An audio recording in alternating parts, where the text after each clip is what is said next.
मनीषरी, अधिकांश लोग including diabetic मीठा खाना पसंद करते हैं।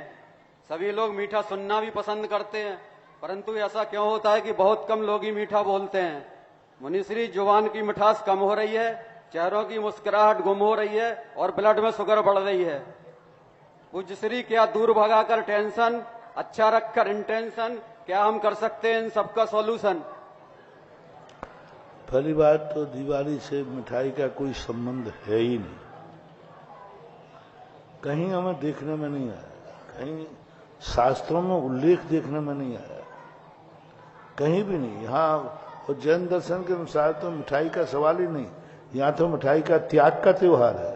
ग्रस्तों में तो चलती है महाराज जी। बल्कि दिवाली के दिन मिठाई का त्याग करना चाहिए, हम दिवाली को नहीं खाएंगे, क्योंकि भगवान को मोक्ष हुआ है और गुरु गौतम गणधर को केवल ज्ञान हुआ। मिठाई का कोई प्रसंग समय नहीं रहा है। त्योहारों के अंदर जो भी बन रहा है इनका कोई औचित्य नहीं, ना तो रक्षाबंधन पे कोई समझ में आता है, ना दिवाली पे समझ में आता है। ये विकृतियां कहाँ से आई ये कह नहीं सकते। त्याग के पर्व हैं ये, तो अध्यात्म के पर्व हैं, धर्म के पर्व हैं, संसार की निवृत्ति के पर्व हैं। अब रही बात चेहरों की मुस्कान जो जा रही है, ये जाने का मूल कारण है महत्वाकांक्षा, मूल कारण है विज्ञान। विज्ञान जितना जितना विकास करेगा उतने उतने चेहरों की हवा खिसकेगी, क्योंकि वो आकर्षण देगा और उस आकर्षण तक हम पहुंचने में समर्थ नहीं होंगे। वो ऐसा आकर्षण बाजू में खड़ा कर देगा कि तुम दिन भर कितने भी सुखी होगे, दिन भर तड़पते रहोगे, ये मुझे कम मिलेगा, ये मुझे कम मिलेगा। और आज एक से एक आइटम स्पर्धा में उतर रहे और वो व्यक्ति टेंशन में जा रहा है, मेरे पास ये मोबाइल कब होगा।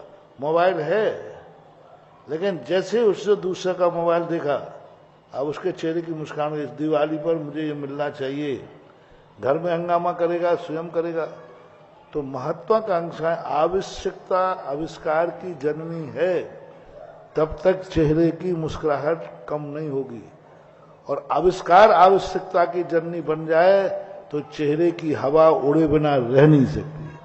आज आविष्कार बन गए आवश्यकता की जननी, आवश्यकता नहीं है। मोबाइल से काम चल रहा है, वो 2000 वाला भी है, लेकिन अब 25,000 वाला चाहिए, 50,000 वाला चाहिए, लाख वाला चाहिए। क्यों साहब? बस स्टैंडर्ड मेंटेन है। तो जो विज्ञान कर रहा है वो तुम्हारे लिए आकर्षित कर रहा है, व्यसनी बना रहा है। तुम बस एक बार इसकी आदत कर लो। तो ये सब चीजों पर हमें बहुत दीर्घता से विचार करना पड़ेगा। हमारी महत्वाकांक्षाएं हम उतने ही पैर फैलाएं जितनी हमारी चादर है, कभी भी चेहरे की हवा नहीं उजड़ेगी। हम पड़ोसी की थाली देखकर भोजन न करें, अपने पेट की जठराग्नि देखकर भोजन करें, चेहरे पर सदा मुस्कुराहट रहेगी। हम अपने पेट की जठराग्नि देखें कि हम कितना खा सकते हैं। हम अपने जेब की हैसियत देखेंगे, मेरे जेब में कितना पैसा है। हम अपने डिब्बे की पूरी गिने कि हमारे पास कितना है। हम घर के आटे के डिब्बे को देखेंगे, मेरे पास आटा कितना है। हम देखें कि हमारा व्यापार कितना है। हम देखें कि हमारी दुकान कितनी है। हम डायरेक्ट उसकी थाली देखते हैं, अच्छा ये थाली ऐसी है, अब मेरे कब मिलेगी। थाली देखने के पहले उसका पूरा देखो।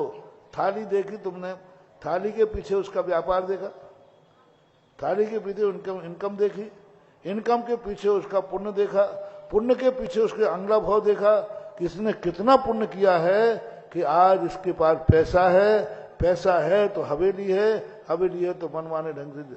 अपन माँ से देख रहे हैं, इसके पास हवेली है, थाली, इसके पीछे देखो, अंगले भाव तक चले जाओ, अंगले भाव तक चले जाओ। एक कलेक्टर बनते हुए देखकर दोस्त, दूसरा दोस्त ईर्षा करता है। आज ईर्षा मत करो, वो पढ़ाई का ध्यान रखो। वो पढ़ता था और तुम उसे कहते थे किताब का कीड़ा, किताब का कीड़ा कहकर उसकी हंसी उड़ाते थे। 90% पढ़ने वाले बच्चों के जो नहीं पढ़ने वाले दोस्त हैं उनकी मजाक उड़ाते हैं, बहुत बुरी मजाक उड़ाते हैं। लेकिन जब वो कलेक्टर बन के आता है, और ये अभी क्लर्क की भी ड्यूटी में नहीं लग पाए, उस समय इस सारी चीजों को थोड़ा व्यापक दृष्टि, महत्वाकांक्षा और स्पर्धा, ये दो चीजों के कारण आज सुखी है। आज व्यक्ति इतना ज्यादा पुण्य का उदय है, आज लोगों के पास इतना पैसा है, सब कुछ है, बस दो चीजें, एक तो महत्वाकांक्षा और एक स्पर्धा, पड़ोसी की थाली को देखना। पड़ोसी की थाली देखना बंद कर दे, 50% आनंद ही आनंद है, और 50% जो है महत्वाकांक्षाएं, इतनी महत्वाकांक्षाएं करें जो कि जीवन में पूरी कर सके, तो फिर तो आनंद ही आनंद है। और मुनिश्री, ललितपुर के पड़ोसी कस्बे से मातृशक्ति की एक छोटी सी जिज्ञासा है कि यदि किसी लेडी के हाथ में छह उंगली हैं तो वो आप मुनिराजों को आहार देने के पात्र है या कोई बाधा है? छह उंगली कोई बात नहीं, कोई बात नहीं, कोई बात नहीं। नमोस्तु महाराज। श्रीमती पूनम सराफ मुंगावली, तत्पश्चात तैयार रहे श्री आनंद जी अमित, कनिष्ठ उपाध्यक्ष। मुनिद्वय के चरणों में बारंबार नमोस्तु नमोस्तु नमोस्तु। मुनिश्री जी, कभी कभी हम जो चाहते हैं वो नहीं होता, तो प्रतिकूल परिस्थिति में अनुकूलता लाने की मतलब हम कैसे कोशिश कर सकते हैं, और सुख की कुंजी क्या है पंचम काल में? सबसे बड़ी चीज है, अनुकूलता लाने की कोई कुंजी नहीं है। प्रतिकूलता क्यों आई है इस पर विचार कर लो। प्रतिकूलता क्यों आई है इस पर विचार करो। विपाक विषय पहले धर्म ध्यान हो, अपाय विषय बाद में आता है। विपाक विषय पहले आता है, अपाय विषय नहीं आता। अपाय बाद में, पहले विपाक आया क्यों, क्या गलती हुई, क्या कमी हुई, किस कारण से आई विपदा, व्यक्ति मेरा क्यों हुआ, ये व्यक्ति प्रतिकूल मेरे क्यों गया, मेरा व्यक्ति और मेरे आज प्रतिकूल जा रहा है, क्यों, क्या कारण है, उस प्रतिकूलता पर विचार करो, क्यों आई, और फिर उस प्रतिकूलता जिस कारण से आई है उस कारण पर विचार कर लें तो आदि तो प्रतिकूलता वैसे ही खत्म हो जाएगी। फिर अनुकूलता का विचार करो कि अनुकूलता यदि ये नहीं करते तो हमारी अनुकूलता बनी रहती। अनुकूलता के लिए कोई प्रयास नहीं करना। प्रतिकूलता क्यों आई है उस कारण से दूर हो जाओ, प्रतिकूलताएं अपने आप खत्म हो जाएंगी, और प्रतिकूलता खत्म हो जाएगी, उसी का नाम अनुकूलता है। तो महाराज जी, प्रतिकूलता का मालूम कैसे चले कि ये प्रतिकूल क्यों है अपने? वो तो स्वयं छोड़ो क्यों आया, वो सबको मालूम रहता है। गलती किसने की, किस ढंग से आई है, सब जानते हैं, सबको मालूम है कि ये प्रतिकूलता मुझे क्यों आ रही है। थोड़ा सा अपने आप के उपादान को गलती देना शुरू करें। हम हर चीज निमित्त पे थोपते हैं, इसने ऐसा किया, ये ऐसा है, अरे तुम कैसे हो ये भी तो विचार करो, ऐसा विचार। इसके बाद जिज्ञासा करेंगे हमारी पंचायत समिति के कनिष्ठ उपाध्यक्ष श्रीमान आनंद जी अमित, और तैयार रहें कुमारी आन्या जी, जबलपुर, शास्त्री, प्रथम वर्ष।